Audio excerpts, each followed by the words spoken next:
ইমাম সাহেব বলে, তো নগদ একটা তোমাকে সুযোগ দিয়ে দেই, যাও এখান থেকে বহুদূর জঙ্গল পেরিয়ে সামনে আগায় যাও, বহুদূর এক ধনী লোকের বাড়ি আছে।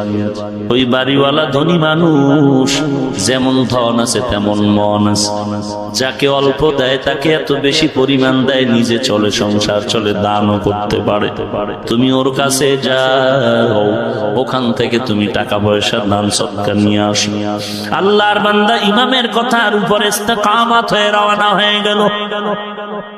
হেঁটে হেঁটে বহুদূর জঙ্গল পেরিয়ে পেরিয়ে হেঁটে হেঁটে বহুদূর গিয়া ওই ধনাঢ্য বড় লোকের বাড়ির দরওয়াজায় দাঁড়ায় গেল।